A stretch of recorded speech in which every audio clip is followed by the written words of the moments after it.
Holland का तो कुछ करना पड़ेगा भाई, मतलब सीरियसली भाई हालैंड का कुछ करना पड़ेगा। 4 प्रीमियर लीग के गेम हुए हैं और वो ऑलरेडी 1/3 जितने गोल उसने मारे थे, 27 गोल मारे थे उसने पिछले प्रीमियर लीग के सीजन में, और 9 गोल वो ऑलरेडी मार चुका है भाई। आज एक और हैट्रिक मार देता। मतलब जिस पेस पे हालैंड जा रहा है उस पेस पे लग रहा है कि 50 गोल प्रीमियर लीग के एक सीजन में। मैं इंटायर अक्रॉस ऑल कंपटीशन की बात नहीं कर रहा, मैं सिर्फ एक प्रीमियर लीग कैंपेन में बात कर रहा हूं। हालैंड शायद से वो प्लेयर बन सकता है जो कि 50 गोल मार देगा। लेकिन आज के एपिसोड में हम लोग सिर्फ हालैंड की बात नहीं करने वाले, हम लोग बात करने वाले हैं यहाँ पर किस तरीके से रियल मैड्रिड टट्टी खेलते हुए भी यहाँ पर जीत गई। इसी के साथ बात करेंगे क्या मैनचेस्टर यूनाइटेड में एक नया एरा स्टार्ट हुआ है जहां पर पेप गार्डियोला और आर्ने स्लॉट धरती में मिलने वाले हैं और एरिक टेन हैग यहां पर अपना स्टैचू बनवाएगा। इसी के साथ यहां पर हालैंड क्यों इतना अनस्टॉपेबल लग रहा है और क्यों यहां पर आर्ने स्लॉट की इस समय सोशल मीडिया पे ली जा रही है। लेकिन अगर आपको इसी तरीके की रिव्यूज, ट्रांसफर अपडेट और स्टोरी वीडियोस पसंद है तो भाई चैनल को सब्सक्राइब कर सकते हो। 70% लोगों ने चैनल को सब्सक्राइब नहीं कर रखा, मतलब इतनी गंदी लगती है इनको थूत मेरी। लेकिन सबसे पहले बात करते हैं यहाँ पर भाई मैनचेस्टर यूनाइटेड ने देखो कमाल तो कर दिया, लेकिन आई थिंक एक मोमेंट, कहते हैं ना कि मोमेंट का कितना बड़ा इंपॉर्टेंस होता है, वो मैनचेस्टर यूनाइटेड का ये वाला मैच दिखा दे भाई। लिटरली 25 मिनट साउथहैम्पटन ने राइट लेफ्ट मिड सेंटर ऊपर नीचे आगे पीछे 69 79 89 हर जगह से मैनचेस्टर यूनाइटेड को खोल रखा था। आई थिंक एक उनका प्लेयर था डुबलिंग भाई, it was like straight away, मतलब यहाँ पर एनाइलेशन चल रहा था डियोगो डालो का।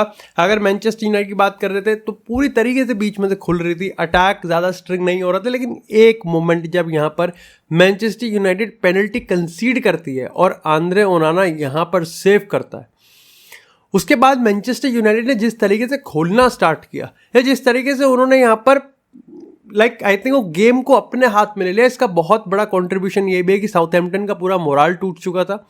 सबसे पहले यहाँ पर डिलीट ने यहाँ पर गोल मारा एंड ऑफ कोर्स देखो उसके रिगार्डिंग जब भी उसकी प्रोफाइल को पढ़ोगे, जब भी आप प्लेयर प्रोफाइल, उसकी प्लेयर समरी और उसके गेम स्टैट्स को पढ़ोगे तो आपको हमेशा एक चीज़ कॉमन दिखेगी, चाहे कोई भी उसके बारे में बोल रहा हो, कि अपने हाफ अपने पेनल्टी बॉक्स में और उस दूसरे के पेनल्टी बॉक्स में मैथायस डी लिक्ट की यहाँ पर जो प्रेजेंस है वो आप बहुत आराम से फील कर सकते हो। जब आप कॉर्नर पे सेट पीस पे अटैक करते हो तो यहाँ पर उसके हेडर्स, तो यहाँ पर उसका ऑफेंस काफ़ी स्ट्रॉन्ग आता है। जब आप अपने सेट पीस को डिफेंड करते हो तो भी वो काफ़ी ज़्यादा फिजिकल है। डिस्पाइट मैं कहूँगा कि यहाँ पर मैनचेस्टर यूनाइटेड ने जो सेट पीस डिफेंड करे थे वो बहुत बेटर हो सकते थे। अगर जिगजी की बात करें, एब्सोल्युटली ब्रिलियंट। पता मेरे को लगता है कि यहाँ पर वही वाली चीज़ है कि मेरे को जिगजी से ज़्यादा यहाँ पर रिलेटेबिलिटी लगती है, उसको उसको सपोर्ट करना, उसका गेम देखना मेरे लिए पर्सनली ज़्यादा बेटर है इन कंपैरिजन रास्मस हॉयलैंड। मतलब देखो दोनों का सिंपल है कि दोनों को अभी गोल मारने में भी टाइम है, दोनों के गोल्स आएंगे, दोनों अभी अपने आप को अडेप्ट कर रहे हैं, but at the same time जिरक्जी बहुत ज़्यादा ऑफर करता है और आप उसको नेकेड आई, नंगी आंखों से आप उसको देख सकते हो। ये चीज़ रास्मस हॉयलैंड के लिए पर्टिकुलरली पर्सनली मेरे लिए इतना ज़्यादा आसान नहीं था। लेकिन जिरक्जी का मैं गेम देख सकता हूँ, क्या वो ऑफर करता है, किस पेस पे करता है और क्या उसका गेम बाकी प्लेयर्स को कॉम्प्लीमेंट करता है, जो कि मेरे को लगता है यस मार्कस रैशफोर्ड को कॉम्प्लीमेंट कर रहा था। रैशफोर्ड ने आज ऑफ कोर्स देखो आप शॉट मारोगे, आपके में कॉन्फिडेंस आएगा तो आपको गोल मिलेगा, और इसका प्राइम एग्जांपल आज मार्कस रैशफोर्ड का वो गोल था। अगर अमद दियालो की बात करें तो एब्सोल्युटली मतलब मेनेस, मतलब बेहतरीन ही बेहतरीन। अगर अमद दियालो की बात करें, माजुराई की बात करें, पार्टनरशिप दिखती है, पार्टनरशिप दिखती है, एक पर्पस दिखता है, एक स्मूथनेस दिखती है, एक एक्चुअली में ब्रिलियंस दिखती है। मतलब माजुराई 15 मिलियन में ये परफॉर्मेंस अगर वो दे रहा है कंसिस्टेंटली, अगर वो दे सकता है तो बेहतरीन। एक चीज़ है कि बस यहाँ पर अगेन वही सेंटर बैक्स को सब्स्टिट्यूट करा जा रहा है, सेंटर बैक्स में फिटनेस अभी भी नहीं आ रही है, और इस चीज़ को बहुत सारे लोगों ने सोशल मीडिया पे यहाँ पर पॉइंट आउट भी किया है कि किस तरीके से लीचा और मैथायस डी लिक्ट की बात करें तो यहाँ पर कहीं ना कहीं उनमें कंसिस्टेंसी और उनमें एक लॉन्ग टर्म जो फिटनेस है वो इंपॉर्टेंट काफ़ी है। गार्नाचो एज अ सुपर सब बेहतरीन। आई थिंक मैनचेस्टर यूनाइटेड की तरफ से काफ़ी बढ़िया गेम था। ऑफ कोर्स जो फ्लॉज पहले थे वो आज भी फ्लॉज हैं, लेकिन वही चीज़ है ना कि बहुत फेमस सेइंग है कि फ्लॉज रहेंगे, आप गाली भी देते रहोगे, लेकिन at the end of the day अगर आपकी टीम मैच जीतती है तो उस टाइम आपको फिर थोड़े टाइम तो सेलिब्रेट करना चाहिए, और आपको जो अल्टीमेट कंक्लूजन होना चाहिए वो एक खुशी वाला ही होना चाहिए। तो वही अपन यहाँ पर मैनचेस्टर यूनाइटेड को रख के रखते हैं। इसी के साथ बात करते हैं यहाँ पर रियल फूकिन मैड्रिड की, और भाई भाई भाई बेस्ट वर्स्ट गेम कह सकते हैं। 3-0 से हारना चाहिए थे, 3-0 से हारने चाहिए थे, एनहाइलेशन होना चाहिए था, वायलेशन होना चाहिए था, कोड ऑफ कंडक्ट की धज्जियां उड़नी चाहिए थी, यहाँ पर रियल मैड्रिड को एम्बैरस करना चाहिए था। लेकिन अल्टीमेटली रियल मैड्रिड यहाँ पर 3 पॉइंट्स लेके, जहाँ पर एम्बापे ने भी मार दिया, विनीसियस ने भी गोल मार दिया और आपने क्लीन शीट भी रख दी, मतलब इससे ज़्यादा शुद्ध तो और क्या ही हो सकता है। रियल मैड्रिड में ना लेयर्स ऑफ प्रॉब्लम्स है, लेकिन उस लेयर्स ऑफ प्रॉब्लम का आपको एक तो सोर्स भी पता है, but ultimately this is real Madrid और गेम्स बहुत जल्दी आ रहे हैं और मतलब कुछ काफ़ी क्रूशियल गेम्स भी आ रहे हैं, तो आप यहाँ पर ज़्यादा स्कोप रख नहीं सकते एरर का। सबसे पहली जो गलती दिख रही है रियल मैड्रिड की, एक तो चांसेस ऐसे कंसीड कर रहे हैं जैसे मतलब सामने कोई वर्ल्ड 11 की टीम खेल रही हो और आप रियल मैड्रिड के नहीं, आपने ब्रोंज प्लेयर खड़े कर रखे हो, आपने यहाँ पर वलेओ को डाल रखा हो या फिर आपने अपने प्राइम मैगवायर को डाल रखा हो सामने, ऐसा लगे नहीं लगा कि यही वो रुडिगर की पार्टनरशिप थी, यही वो ईडर मिलिटाओ की पार्टनरशिप थी जो कि एक्चुअली में गेम को डोमिनेट करती थी। इस तरीके के गोल आप यहाँ पर कंसीड कर रहे हो, लाइक चांसेस तो कंसीड कर ही रहे हैं। देखो 3 गोल पोस्ट है तो उसको गोल ही मान के चलोगे, अगर 10 में से 9 बार तो कोई मार ही देगा, ये एक वन ऑफ दोज डेज वाला हिसाब था। एक तो मेरे को ये भी प्रॉब्लम लगती है कि फर्लैंड मेंडी के साथ ना I have been like very, मैं उसको वाउच करता हूँ, मैं उसको यहाँ पर हमेशा सपोर्ट करता हूँ कि फर्लैंड मेंडी कार्लो एंसेलोटी के नज़र में, या फिर आप लाइक अक्रॉस अगर आप मैड्रिड की एक कॉमन कम्युनिटी की बात करोगे तो फर्लैंड मेंडी डिफेंसिवली बहुत बढ़िया खेलता है।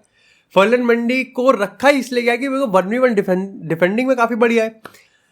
जब आप ऐसे चांसेस कंसीड करते हो उस साइड से, जब आप ऐसे खुलते हो मैड्रिड के उस लेफ्ट साइड से, तो पहली तो फर्लैंड मेंडी पे आपको सवाल खड़े करने चाहिए। दूसरी चीज़ ये है कि भाई आपके दिमाग में ये भी आता है अबे यार एक डिफेंस के लिए तो रखा था इसको। अगर आप डिफेंस भी कंसीड कर रहे हो तो एक्चुअली में फिर आप अटैकिंग में तो कुछ और भी नहीं कर रहे।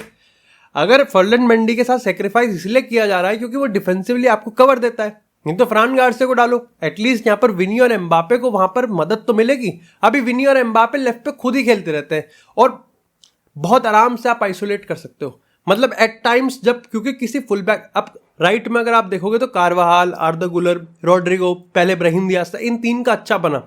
इस गेम का जो बेस्ट चांस था वो भी ऐसे ही बनता है जब यहाँ पर राइट पे बॉल डाली जाती है और ब्राहिम दियाज एम्बापे के रन को पिक करता है। आज का गेम विनी के लिए पूरी तरीके से स्टिंग करता, मतलब बिल्कुल ही गुड़ गोबर, और एम्बापे उसी साइड पे ऐसा लगता है कि इस पूरी टीम में अगर कोई गोल्स की फिक्र करता है, कोई गेम की फिक्र करता है और अपनी स्ट्रेंथ पे खेल रहा है तो वो किलियन एम्बापे है।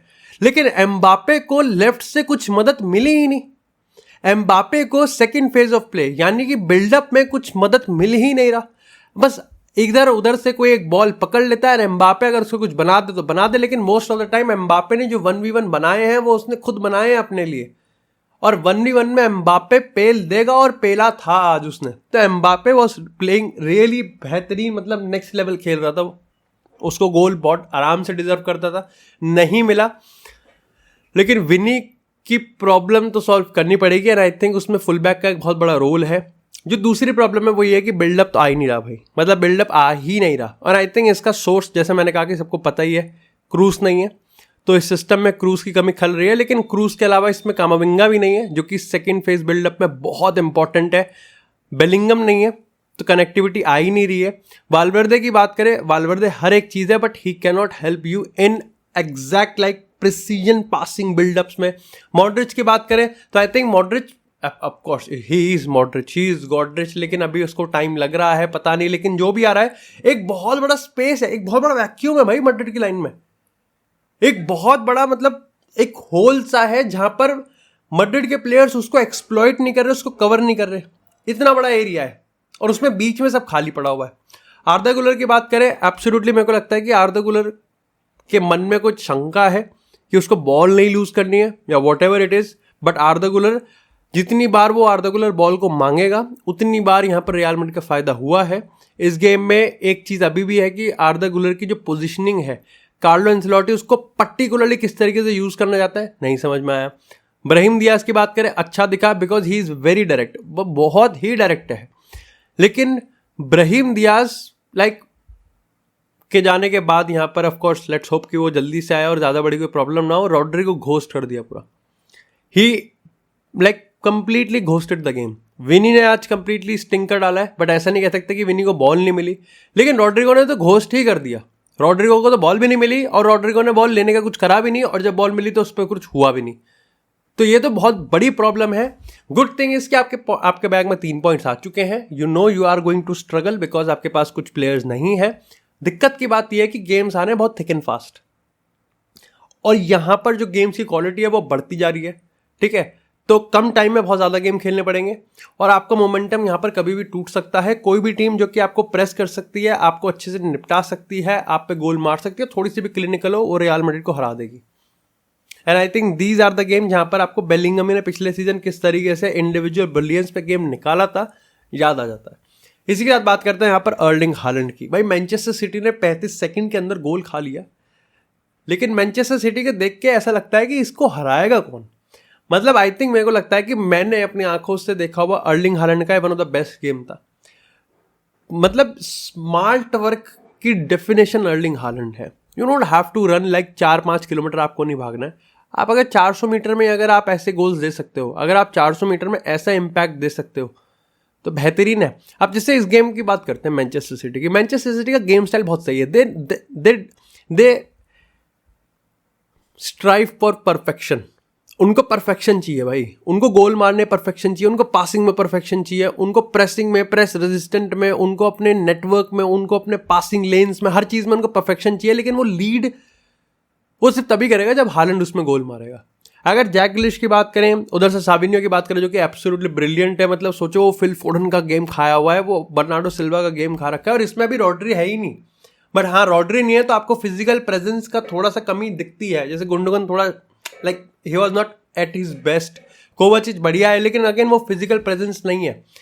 जॉन स्टोन्स की बात करें, काइल वॉकर की बात करें, थोड़ा थोड़ा ऐसा लगता है। ग्वार्डियोल जो कि मेरे को लगता है फिर भी बहुत बढ़िया खेला। लेकिन जब आप मैनचेस्टर सिटी का इन सबका देखते हो ना, तो आपको लगता है कि बॉल घूम रही है, बॉल घूम रही है, बॉल घूम रही है, they are trying. Of course यहाँ पे ब्रेंटफोर्ड के अगर गोलकीपर की बात करें तो बहुत ही बढ़िया खेला, लेकिन स्टिल लाइक मैनचेस्टर सिटी को देख के लगता है कि ट्राइंग। लेकिन अल्टीमेटली जो स्कोर बोर्ड पे नंबर चेंज होते हैं ना, वो अर्लिंग हालैंड की वजह से ही चेंज होते हैं। और उसका वो एक मैन्यूवर की बात करें, उसके एक शॉट की बात करें, उसके एक एक्शन की बात करें, वो डिफरेंस मेकर है।